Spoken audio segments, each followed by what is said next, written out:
بڑی منتوں مرادوں کے بعد اللہ تعالیٰ نے ہمارے گھر بیٹا دیا تھا۔ شادی کے بعد 7 سال تک میں اللہ کی طرف سے رحمت کو ترستی رہی، جس کو اولاد کہا جاتا ہے۔ کس کس در پر نہ بھٹکی، حکیم، ڈاکٹر، پیر، فقیر، کسی کو بھی نہ چھوڑا۔ ہر طرف سے مایوس ہو کر آخر یاد اللہ کو اپنا شعار بنایا۔ 5 وقت نماز پڑھتی تھی اور دعا مانگا کرتی تھی۔ خدا کی ذات سے مایوسی کفر ہے، جب تک سانس ہے تب تک آس ہے۔ میں بھی دعا مانگتی ہی رہی۔ ہر سجدے میں آنکھ سے آنسو ضرور ٹپک جاتے تھے۔ جو دعا دل سے نکلتی ہے اثر رکھتی ہے، اور جو کہتے ہیں کہ اللہ کے گھر دیر ہے اندھیر نہیں، تو یہ بھی میرے مولا نے سچ کر دکھایا۔ یوں کہ شادی کے 8ویں سال اچانک ایک روز چکر آیا اور ایسی طبیعت متلائی کہ میں باورچی خانے کے دروازے کے بیچ گر کر بے ہوش ہو گئی۔ شکر ہے میرے میاں اس وقت گھر پر موجود تھے۔ انہوں نے فوراً مجھے گاڑی میں ڈالا اور اسپتال لے گئے۔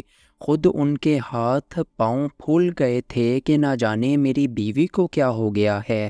ہو سکتا ہے کہ مرگی کا دورہ پڑا ہو، لیکن جب لیڈی ڈاکٹر نے یہ خوشخبری سنائی کہ آپ کی بیوی امید سے ہیں، تو میرے میاں شدید حیران و خوش ہو گئے۔ پھر کیا تھا، اجڑے چمن میں بہار آ گئی۔ دن گنے جانے لگے کہ کب وہ ساعت آئے جب گھر میں بچے کے رونے کی پہلی آواز سنائی دے اور ماں باپ، دادا دادی کے دل پھولوں کی طرح کھل اٹھیں۔ مہینوں پہلے سے نام تجویز ہونے لگے۔ میرے میاں ماں باپ کے اکلوتے بیٹے تھے۔ اس گھر کا نام لیوا اب آنے والا تھا۔ ہم تو یہ بھی نہ سوچتے تھے کہ لڑکا ہی ہو، لڑکی بھی سر آنکھوں پر کہ اولاد لڑکا ہو یا لڑکی اللہ کی نعمت ہوتی ہے۔ کوئی تو ہو جو ماں کے دل کی ٹھنڈک اور باپ کی آنکھوں کا نور بنے۔ جب کاشف پیدا ہوا، جانو ہمارے گھر میں چاند اتر آیا۔ گورا گلابی مکھڑا ایسا پیارا لگتا کہ یہاں اس مٹھاس اور ممتا کی لذت کو الفاظ میں بیان کرنے سے قاصر ہوں۔ جیسے چاند میں گہن ہوتا ہے یا پھول کو مٹی لگ جاتی ہے، ایسے ہی میرے چاند کو بھی کسی روگ نے جکڑ لیا۔ جب اس کی عمر 2 سال ہونے کو آئی تو اس کو وقتاً فوقتاً دورے پڑنے لگے۔ کسی نے کہا آسیب ہے، کوئی کہتا جن کا سایہ ہے، کسی نے مرگی بتائی، غرض جتنے منہ اتنی باتیں۔ ہم تو علاج کروا کر تھک گئے، کسی دوا نے اثر نہ کیا۔ جھاڑ پھونک والے سبھی آزما لیے، مگر بچے کو ٹھیک نہ ہونا تھا اور نہ وہ ٹھیک ہوا۔ اب تو میں خدا سے فریاد کرتی کہ الہی تو نے دعا سنی بھی تو کیسی ادھوری، بیٹا دیا تو روگی۔ جب کاشف کو دورہ پڑتا، اچانک اس کا سارا بدن اکڑ جاتا اور آنکھیں چڑھ جاتیں۔ معصوم مکھڑے پر ایسا کرب ہوتا کہ دیکھا نہ جاتا۔ میرا اور اس کی دادی کا تو کلیجہ منہ کو آنے لگتا۔ ایک دن میرے بیٹے کو اچانک دورہ پڑا تو اس کی حالت غیر ہو گئی۔ اس روز میرا جی ایسا کٹا کہ بلک بلک کر روئی اور خدا سے دعا کی، خدایا تو کاشف کو تندرست کر دے یا اس کے بدلے میں ہم میں سے کسی کو اٹھا لے، مگر اس کو اچھا کر دے۔ جانے کیسی قبولیت کی گھڑی تھی۔ کاش دعا کرنے سے پہلے ذرا تو سوچ لیا ہوتا، مگر مجھ نادان نے ذرا بھی نہ سوچا کہ اس کا نتیجہ کیا ہوگا۔ ابھی کاشف کو پالنے میں لٹا کر اور آنسو پونچھ کر اٹھی ہی تھی کہ دروازے پر دستک ہوئی۔ در کھولنے سے قبل میں نے پوچھا کون ہے؟ صدا آئی بی بی، مجھ ملنگی کے کشکول میں تھوڑا سا آٹا ڈالیے، اللہ تمہاری پریشانی دور کر دے گا۔ میں اس وقت بڑی دکھیاری ہو رہی تھی۔ دل میں تو بس ایک ہی مراد تھی کہ میرا بچہ صحت یاب ہو جائے۔ میں نے در کھولا اور اس فقیرنی کے کٹورے کو آٹے سے بھر دیا۔ اس نے میرا اترا ہوا چہرہ دیکھا تو بولی، کیا تم کو کوئی بڑی پریشانی ہے؟ مجھے بتاؤ۔ تیری بامرادی کے لیے خاص دعا کروں گی۔ میں نے اسے بتایا کہ میرا بیٹا بیمار ہے، دعا کرو کہ وہ ٹھیک ہو جائے۔ کیا علاج کرایا ہے؟ ہاں، کئی ڈاکٹروں کو دکھایا ہے مگر کوئی دوا اثر نہیں کرتی۔ ذرا ایک جھلک تم مجھے اپنے بیٹے کو دکھاؤ گی؟ سامنے جھولے میں کاشف لیٹا ہوا تھا۔ اس نے میرے بچے کے چہرے کو غور سے دیکھا، پھر کہنے لگی، یہ ایک ایسی بیماری ہوتی ہے جو 1000 میں کسی ایک بچے کو ہوتی ہے۔ اس کا کان چھدوا کر بالا ڈلوا دو اور میرے پاس ایک دوا ہے، ذرا سی بس تنکے پر رکھ کر دن میں ایک بار اپنے دودھ میں حل کر کے پلا دیا کرو۔ 7 دن بعد تمہارا بچہ ٹھیک ہو جائے گا، مگر یاد رکھنا دوا بس اتنی ہی تھوڑی لینی ہے جو مقدار میں نے بتائی ہے، اس سے زیادہ ہرگز مت دینا۔ میں 7ویں روز آؤں گی، تمہارا بچہ بھلا چنگا ہو جائے گا۔ میں ٹوٹے دل کی ممتا ماری اس ملنگی کے آسرا دینے سے خوش ہو گئی اور اس سے دوا کی پڑیا لے لی جس میں کوئی سفوف تھا اور اسے کچھ رقم بھی تھی۔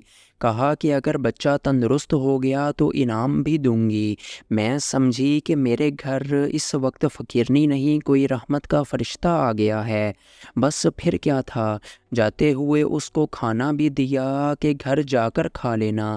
کاشف کو جب دورہ پڑتا وہ نڈھال ہو جاتا تھا، دورے کے بعد وہ غنودگی میں چلا جاتا اور کئی گھنٹے تک سوتا رہتا۔ دورے سے اس قدر لاغر ہو جاتا جیسے کسی نے اس کے بدن کی ساری قوت چھین لی ہو۔ میں نے ملنگی کی دی ہوئی پڑیا دراز میں رکھ دی کہ جب بچہ جاگ جائے گا تو دوا دے دوں گی، مگر کاشف کے اٹھنے سے پہلے ہی میرے میاں آ گئے اور پیار کرنے کو بیٹے کے پالنے کی طرف پڑے۔ میں نے منع کر دیا کہ اسے ابھی نہ جگائیں، دورہ پڑنے سے نڈھال ہو گیا ہے، نیند پوری کرنے دے۔ پھر میں نے خوشی خوشی ان کو آج کی بات بتائی کہ ایک فقیرنی آئی تھی، ایک پڑیا دے گئی ہے، کہتی تھی اس کو تنکے پر رکھ کر ذرا سی کھلا کر اپنا دودھ پلا دینا، یہ ٹھیک ہو جائے گا۔ وہ بولے، تم نے دوا کھلا تو نہیں دی؟ نہیں، ابھی نہیں کھلائی۔ وہ کہنے لگی، ایسی جعلی ملنگیاں بہت پھرتی ہیں تم عورتوں کو بے وقوف بنانے کو، ادھر لاؤ وہ پڑیا میں دیکھوں تو۔ میں نے ان کو پڑی دراز سے نکال کر دے دی، انہوں نے اسے کھول کر دیکھا تو ہنسنے لگے اور بولے، یہ تو راکھ ہے چولہے کی، یہ ملنگیاں فقیرنیاں فراڈ ہوتی ہیں، تم جیسی سادہ عورتوں کو بے وقوف بناتی ہیں، ٹھگ کر لے گئی ہوگی تم سے موٹی رقم۔ ہاں، لے تو گئی ہے کچھ روپے، ٹھیک ہے، اب دیکھو میں اسے چکھتا ہوں، پھر تم بھی چکھ کر دیکھ لینا، یہ چولہے کی راکھ کے سوا کچھ نہیں ہے۔ یہ کہہ کر انہوں نے اس پڑیا کو منہ میں ڈال کر پورا سفوف نگل لیا اور اوپر سے پانی پی لیا۔ میں نے پڑیا کو ہتھیلی پر جھاڑا اور جو تھوڑا سا سفوف اس میں لگا تھا چٹکی بھر زبان پر رکھ کر چکھا تو واقعی راکھ جیسا ہی ذائقہ تھا۔ اکرم سفوف نگل کر لیٹ گئے، کہنے لگے کہ تھک گیا ہوں، ذرا آرام کر لوں تو کھانا کھاؤں گا۔ چند منٹ لیٹے رہے، پھر غنودگی میں چلے گئے۔ میں سمجھی دفتر سے تھک کر آئے ہیں، نیند آ گئی ہوگی۔ کاشف اٹھ گیا تھا، میں نے اس کو دودھ پلا کر ساس کو تھما دیا اور کھانا گرم کرنے لگی۔ کھانا کھایا اور میاں جی کے پاس گئی، انہیں آواز دی کہ اکرم اٹھ جائیں، کھانا کھا لیں آپ بھی، 2 گھنٹے سے سو رہے ہیں، اب تو مغرب ہونے لگی ہے، مگر وہ نہ اٹھے تو مجھے عجیب سا لگا۔ میں نے ان کو ہلایا جلایا تو جسم بے جان اور روح پرواز کر گئی تھی۔ روح جسم میں ہوتی تو جواب دیتی، ان کا منہ بند تھا، آنکھیں بھی بند تھیں، بس تھوڑا سا خون ناک سے نکلا تھا۔ جسم تو برف کی سل کی طرح ٹھنڈا پڑ چکا تھا اور ہونٹ نیلے پڑتے جا رہے تھے۔ یا اللہ، کیا ماجرا ہے! میں کلیجہ تھام کر رہ گئی۔ ساس کو آواز دی، اتنے میں سسر صاحب بھی دکان سے آ گئے۔ انہوں نے بیٹے کی نبض دیکھی، آنکھوں کے پیوٹے پلٹ کر دیکھے اور بولے، انا للہ و انا الیہ راجعون۔ سسر کی زبانی یہ کلمات سن کر میں نے رونا شروع کر دیا اور کلائیوں کی چوڑیاں ان کے پلنگ کی پٹی سے توڑ ڈالیں، اپنی کلائیاں خون کر ڈالیں۔ آہو بکا سن کر میرے دیور بھی دوڑے آئے۔ ساس نے اپنے لختے جگر کو بے جان پڑا دیکھا تو دل تھام کر بے ہوش ہو گئیں۔ وہ فقیرنی نہ تھی، شاید اجل کا فرشتہ تھی۔ وہ موت کو پڑیا میں باندھ کر لے آئی تھی اور میرا سہاگ لوٹ کر لے گئی تھی۔ وقت کو گزرنے سے کون روک سکتا ہے؟ دن مہینوں اور مہینے سالوں میں بدلتے گئے۔ میں نے بیوگی کی چادر اوڑھ کر عمر کاٹ دی۔ آج کاشف ماشاءاللہ جوان ہے اور 2 بچوں کا باپ ہے، ہو بہو اپنے باپ کی شکل پر ہے۔ میں تو اس کی صورت دیکھ کر جیتی ہوں۔ کتنے طویل برس بیت گئے مگر میں آج بھی یہ واقعہ بھولی نہیں۔ کبھی نہیں بھول سکتی کہ میں نے کیوں ایسی دعا مانگی تھی کہ اے خدا تو ہم میں سے کسی کو بھی بے شک اٹھا لے تو، مگر کاشف کو ٹھیک کر دے۔ باپ کو بیٹے سے پیار تھا، اجل نے قربانی کے لیے انہیں ہی منتخب کر لیا۔ وہ بیٹے پر قربان ہو گئے۔ کہتے ہیں کہ موت کا کوئی بدلہ نہیں بن سکتا، مگر وہ تو بیٹے کی زندگی کا بدلہ بن کر چلے گئے۔ حیرت کی بات یہ ہے کہ جس دن میرے میاں فوت ہوئے اس دن کے بعد سے پھر کاشف کو دورہ نہیں پڑا۔